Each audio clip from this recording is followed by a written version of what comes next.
This video is to thank and appreciate my once-in-a-lifetime horse, Milo, who has taught me so much that I needed to know. I adopted him from the SPCA as a 2-year-old, and they rescued him when he was just under 2 because he was so starved along with his other family members.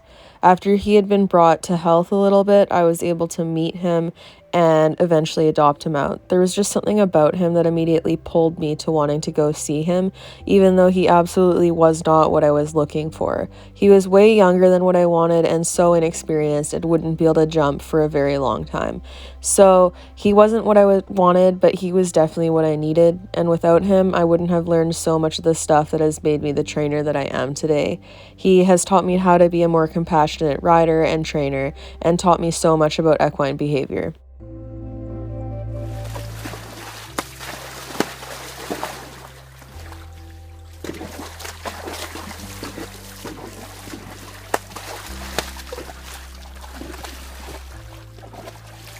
Milo!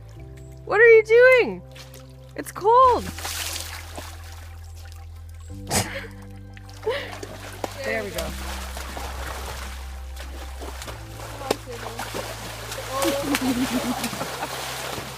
Okay, that's pretty cute.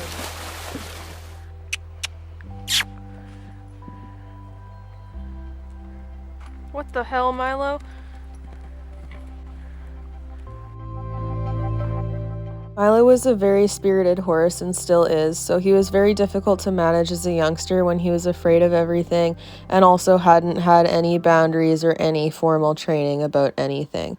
He was the first horse that I started under saddle from the ground up all by myself, and he was a very difficult horse to work with. So for my first horse, it was a huge adjustment to learn all of the training stuff and to try to move at the pace that he needed, as well as adjust my training from being way more pressure-based and harsher to softer and more positive reinforcement.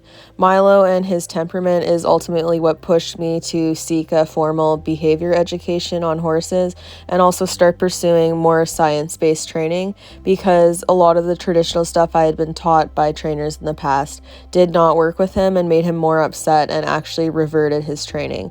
So he forced me to adapt with the times and to start seeking out methods that I hadn't have even noticed at the time existed, because none of the trainers that I had worked with really brought them forward as an option.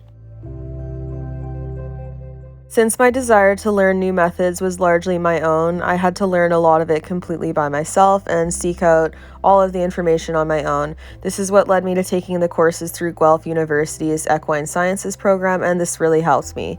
Even still, I had my fair share of mistakes in training Milo because he was a very difficult horse to work with, and I would occasionally rush him or lose my patience, and these are mistakes that I regret, but ultimately they were mistakes that I needed to make in order to continue progressing, learn the lessons I needed to, and become a better trainer overall.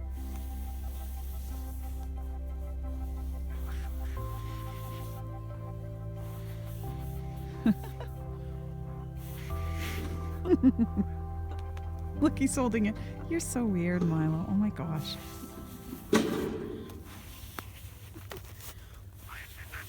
He actually likes it though, which is Yeah, he does. Look. Look, aw, baby, aw. Silly man. Oh, and he's feisty, but she's got a cast, so that's not good. Whoa. Whoa, whoa. Easy, okay? Talk to him. Tell him it's all right. And walk him around it lots.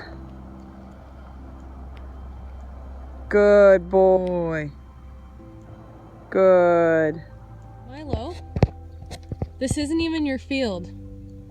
What are you, how did you get up there?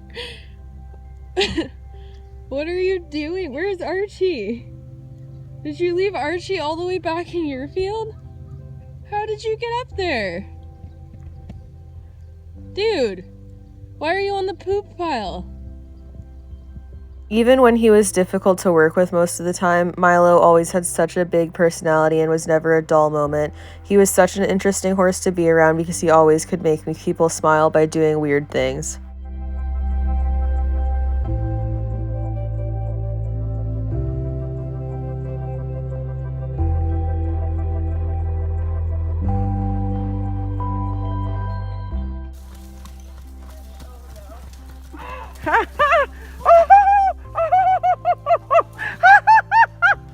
Oh no!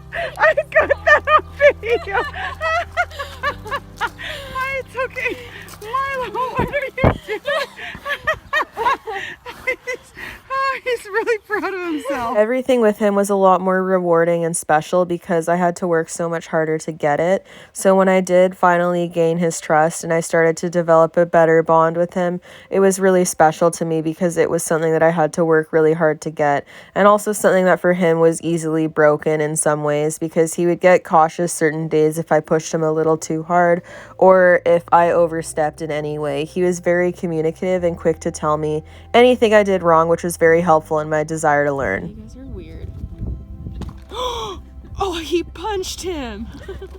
Oh, now they've realized that their paddock goes further back.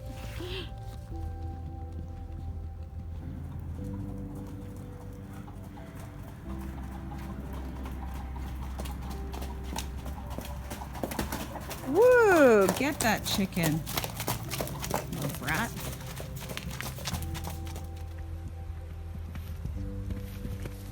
Oh, don't step on me, and he's bucking. Oh yeah.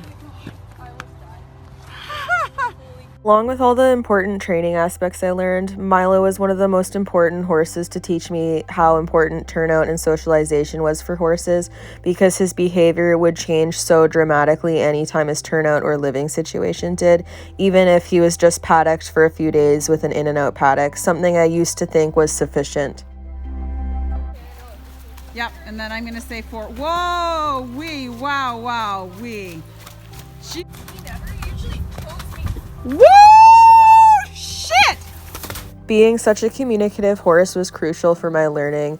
Milo called me out on all of my mistakes, and he was very clear about when he was uncomfortable or unhappy with his living situation and would adjust his behavior accordingly. He was also very spirited and really liked to get rid of any excitement through physical movement, whether he was in his field or out with me in the arena.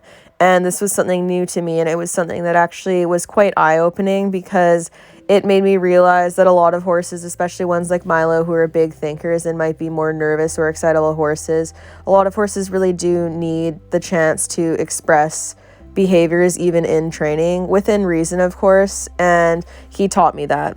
Oh, look at him, he's going for it. Oh my goodness! Oh.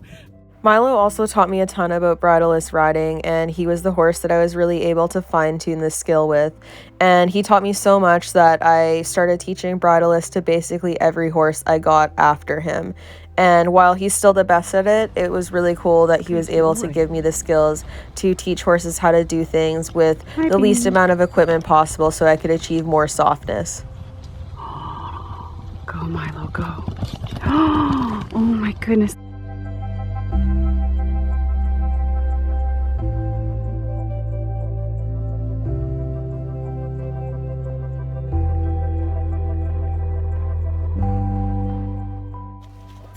There! See, he's like trotting them. He's being lazy. 2's right there. And then 3, you come around to the log. Kiss. There you go. This isn't a game. I'm not a snack, you butthole.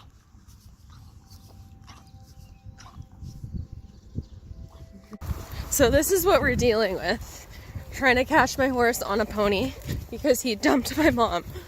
And he keeps running away every time I get close. Like an asshole. You freaking prick. You're gonna break my reins. And you're gonna scare the shit out of yourself. Oh my god! Being as smart as he is, Milo would and still does see opportunities and take them when he knows he can get away with something.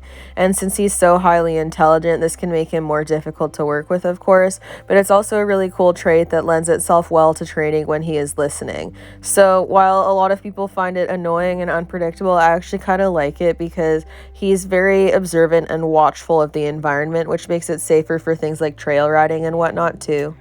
You're giving him apples and taking his grazing muzzle off because he was staring at you through the window. Yes. Because you're cute and you're funny. You're such a sweet. I know, right? He won. our chicken dinner?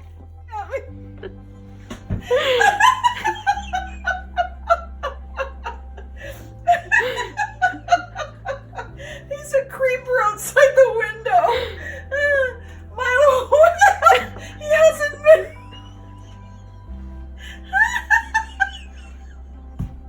I'm wheezing like a smoker and I don't smoke.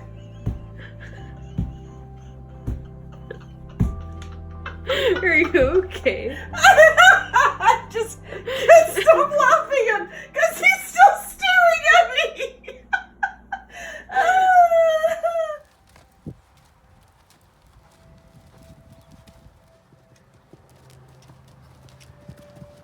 Oh my god. What are you doing? What are you doing? What are you doing, Milo?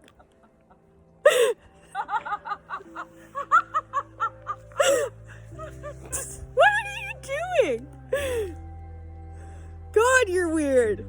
Oh my god.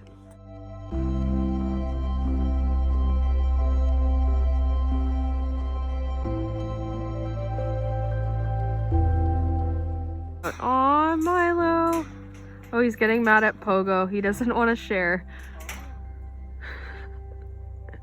Oh my god.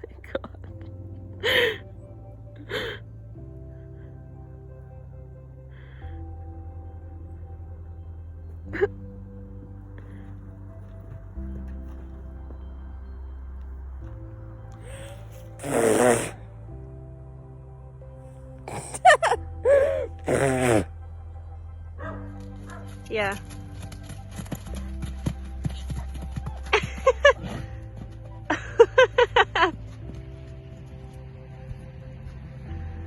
Milo!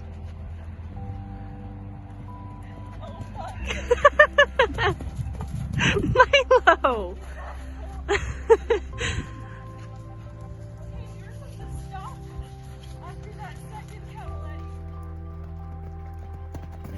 It's a nice listening face. Yeah. Milo really gave me more than I bargained for in teaching him how to jump because he was a more naturally cautious horse.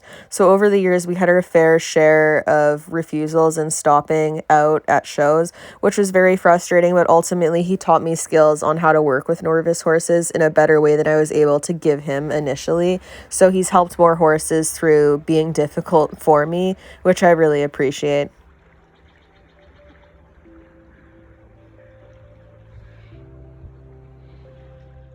It definitely was frustrating to look at him and see all of his raw natural athleticism and not be able to exploit it immediately in the same way that I could with easier horses, but it forced me to learn patience, which is something I desperately needed. This is going to be a nice surprise for my mom when she comes home. Good boy. Oh my goodness. Oh my goodness. That is so cute. Be ready, Banks. He's snorting while rolling like an idiot. Oh my god.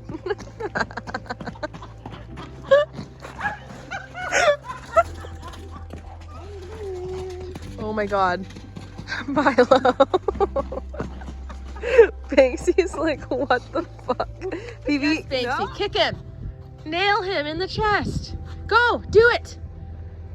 Yes. Milo.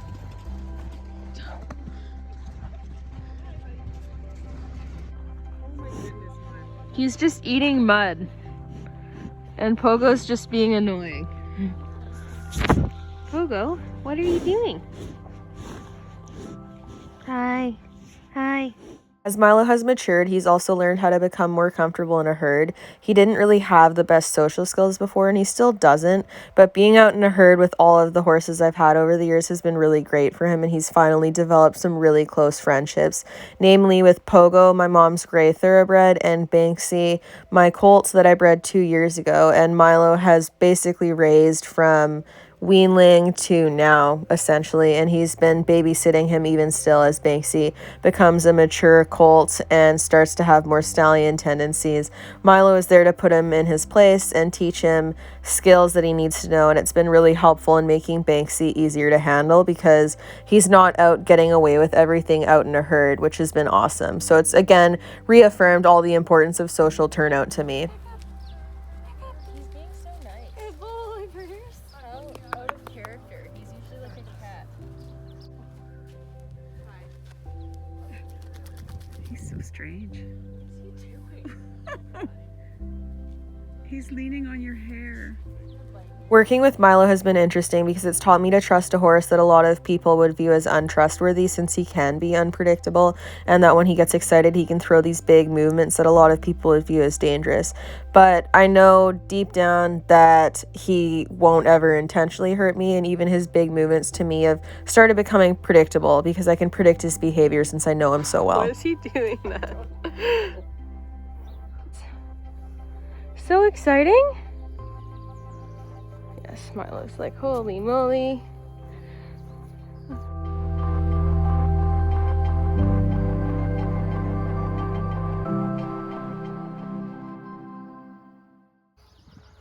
They're having fun. Oh my goodness, kids. Oh. Oh. Obviously in the lead. And Milo's the slowest.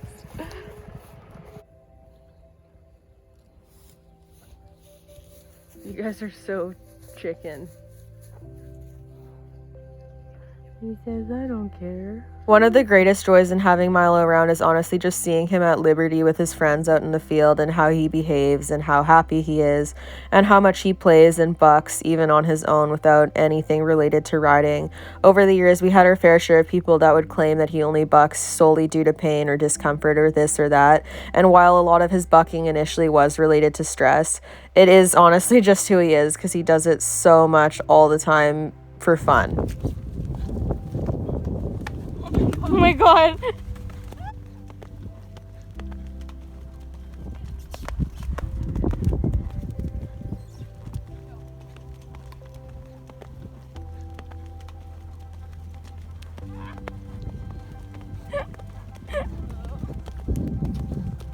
He says my friend went so far away and I'm stressed, so I have a tense neck and I might throw my mom off if I'm really bad.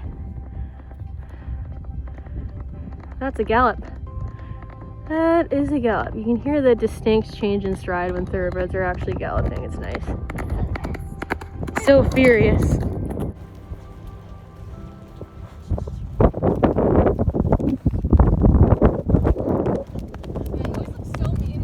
Yeah.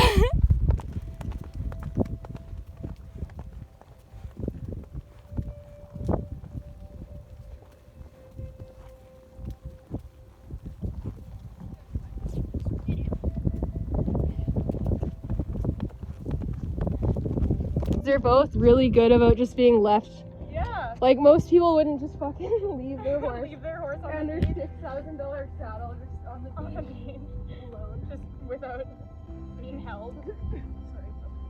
Okay, look at the camera. Oh good, they're both looking off into the distance.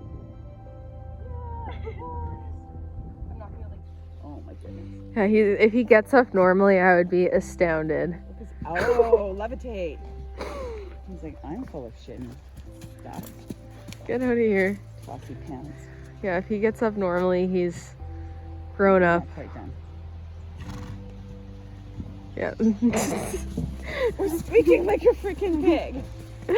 His stupid squeals. I don't think I'll ever be as fortunate to get another horse like Milo, who has taught me so much from a behavioral perspective due to being a harder behavioral case, and a horse that is so communicative and overt with their emotions. it was something that was truly special, and I think that's why when I initially saw his ad, there was something that just compelled me to want to go look at him, even though he absolutely was not what I was looking for, because he didn't fit the bill at all. He was too short, he was too young, and he was completely unstarted and would not be jumping age for a few more years. So it required me to be a lot more patient, and while I did still try to rush him in the beginning and it set back our training and made mistakes that I obviously now regret, ultimately taking him on taught me skills that I needed to learn at that time, and I don't think I would have learned as easily or at all without getting a horse like him. And without getting him, it means that I would have been way less compassionate as an equestrian and trainer. So through getting him, I've been able to help so many more horses and really start to learn about equine behavior in a way that has allowed me to lend my skills better to more difficult horses that need someone to be understanding and soft with them. I wouldn't have been able to do that before without Milo. Okay, so she's taking him over to this amazing, what appears to be a young eagle. No, is it not amazing? It's beautiful. Ah! No, Phoebe, no! He's coming. To be honest, Milo has been around through a lot of hardships in my life and a lot of trauma, so having him there as a staple in my life and a shoulder to lean on during all those times was super important. And I think I also became his shoulder to lean on, because whenever he was struggling to cope with certain things in life, or if he had other people around that weren't understanding him, I was always around to try extra hard compared to other horse people to understand him and his emotions, rather than just writing it off as him being disrespectful or rude, like a lot of people initially tried to do with him and tell me that he was being that way. So I became his advocate and he became mine.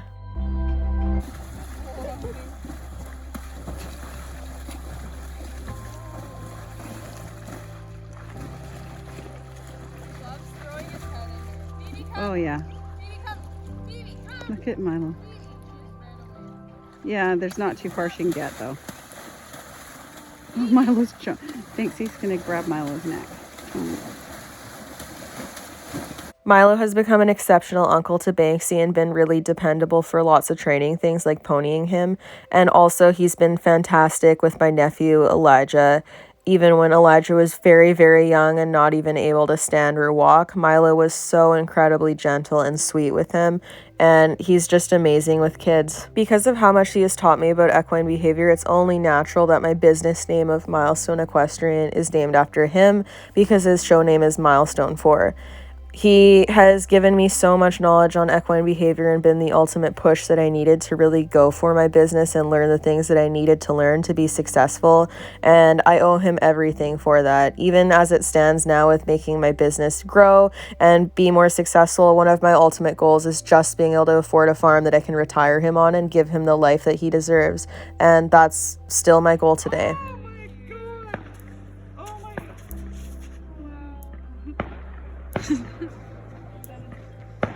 Yeah, they don't like the colors.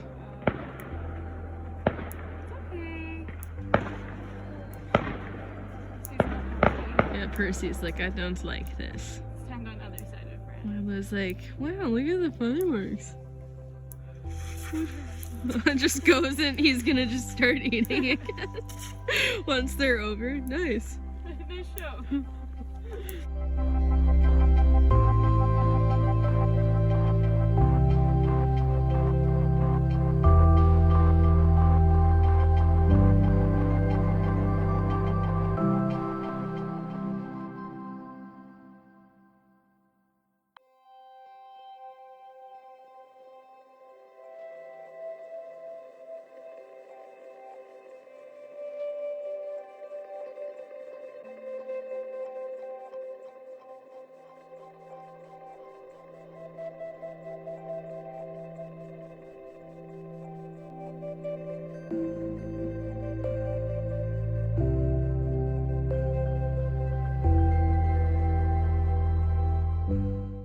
Good, Milo. Yes. Good boy. Yeah, Elijah, that's your pony. Milo's like, I'm gonna lick his...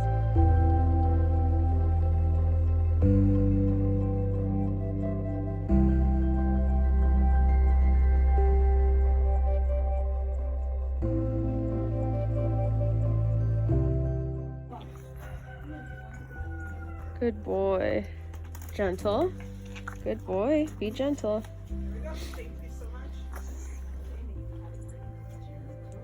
One of the main reasons why I share Milo's story so much is because I think it's important to promote rescuing horses and how viable rescue horses are as sport horses and competition horses. No one that sees him now would ever guess that he's a rescue unless they already know, and this includes people at the pinnacle levels of sport. I've had big name riders at shows remark on how he looks, and they have no idea that he didn't come from a purpose-bred bloodline for sport. And I think that his presence online and my sharing him how I have been is really important for just reiterating the fact that you don't need to spend a ton of money on a horse or have a horse that has a bunch of bloodlines specific to what you are hoping to compete them in to have them achieve success in it. You can just have a horse that has heart and athleticism, which many horses who are unregistered or who have fallen on hard times absolutely have, because you have to have heart and drive to survive starvation and abuse.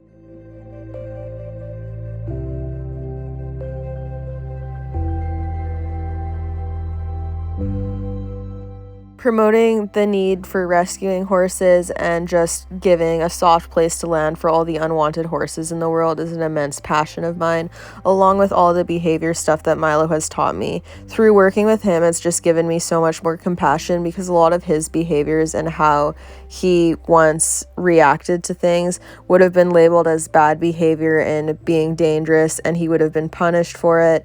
And he could have been a horse that very easily could have ended up in a bad place or end up dumped at an auction after just making the last mistake because he can't cope with the expectations of the modern society towards horses. Like, a lot of people don't give horses a lot of lenience, and they don't try to understand why they might be behaving a certain way and consider pain or fear or stress or anxiety, or just the fact that certain horses don't cope as well with certain things as other horses might. And through him teaching me that, it's been so important, because anytime I get a dangerous horse now, I try to look at it from his viewpoint and how I look at him and how I take care of him and how I treat him and how we handled his issues. I wouldn't have wanted him to be thrown away and assumed to just be a dangerous horse that's a write-off of a horse. So now when I'm working with difficult horses, I'm really conscious of trying to see where are they in pain, where are they confused, where are they stressed, so that I can try to help them better. And this is something I wouldn't have been capable of doing without having him in my life first. Milo has also been eye-opening in that softness is strength with horses, and he's never worn anything like draw reins. I've never used anything harsher than a regular snaffle, other than he wore a bevel bit, a leather bit once, and he doesn't need it, so he's never going to wear that cheek piece again. But he's taught me that softness is strength, and that any horse, regardless of how reactive or excitable they are, can learn how to be responsive to less strength and more soft equipment. So that's kind of been a focus of mine since having him, is just using as little as possible and putting the work in to achieve softness through relaxation instead of trying to manufacture it through harsh equipment. And he's kind of been the poster child for that, because he's worn like basically no training aids other than a martingale. He's not even ever had a standing martingale on, only a running martingale. And this has just been something that I've been taking a lot of pride in and really just trying to reinforce in my training program, because I find that in the horse world, a lot of people are way too quick to want to use harsh equipment and use it to try to fix issues that usually stem from other problems that aren't being addressed. And anytime you try to use harsh equipment to overcome them, you do the horse a disservice by creating discomfort for control.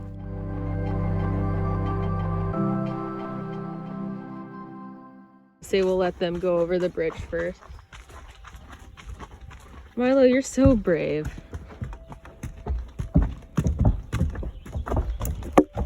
Good boy, Pogo.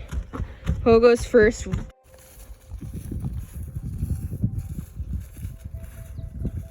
Hey, why are you doing that? Yeah, Milo, why is he doing that? Back. The welcoming committee. Hi, Stinks. Boop. And boop.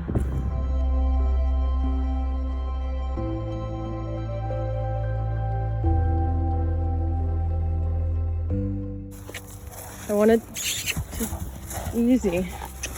Oh my god, what are you doing? Jesus. Stop trying to eat on the go. This is what it's like trying to exercise Milo when Banksy is here. This is what it's like. As you can see, Milo's just about as done as I am. It's daycare. This is preschool.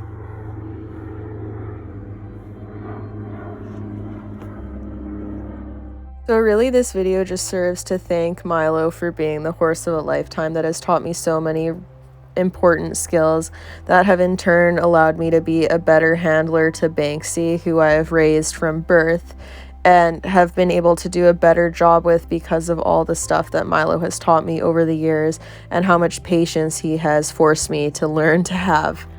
Banksy. I am a huge stallion. Full clack. Banksy, you blow it with your manliness every time you do Mercy. Says stinky.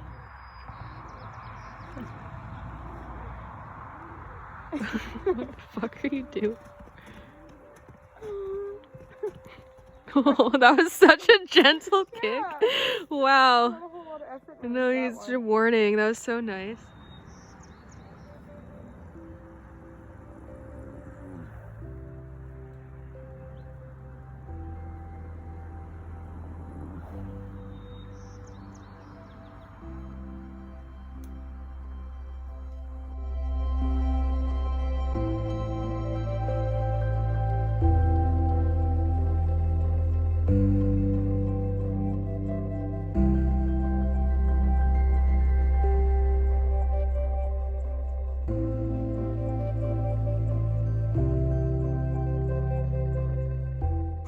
That's such an aggressive way to roll. Milo, why are you so mad at him for rolling? He's allowed to roll. Go, guys. They're gonna come flying back, so give this to me and I'll shake it at them.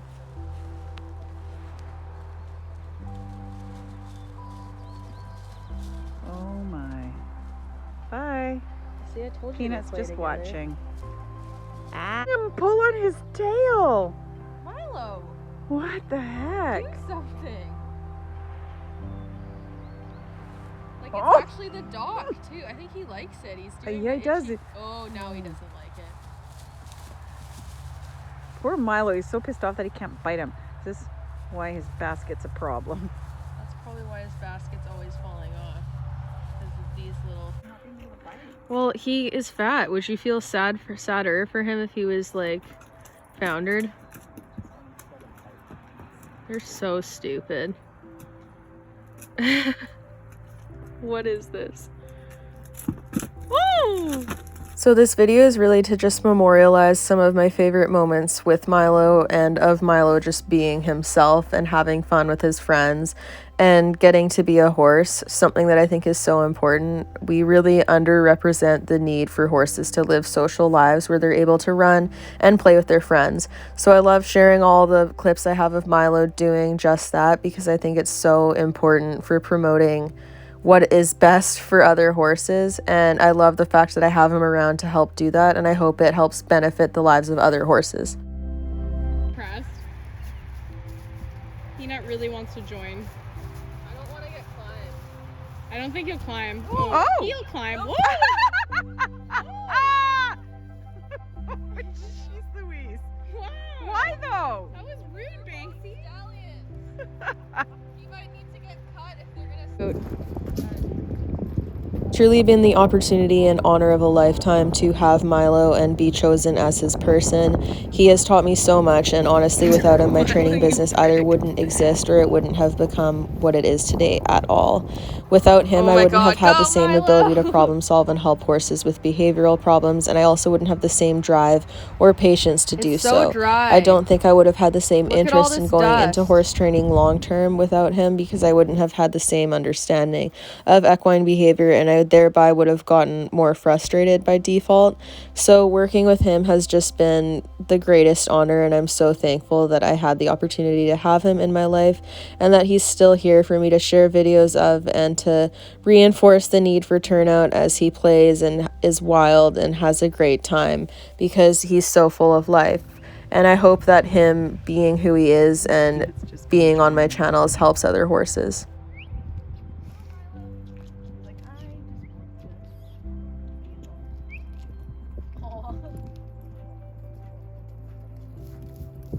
Fucking hoof. Come on, Milo! Come on! Good boy! Hi. He says I'm here.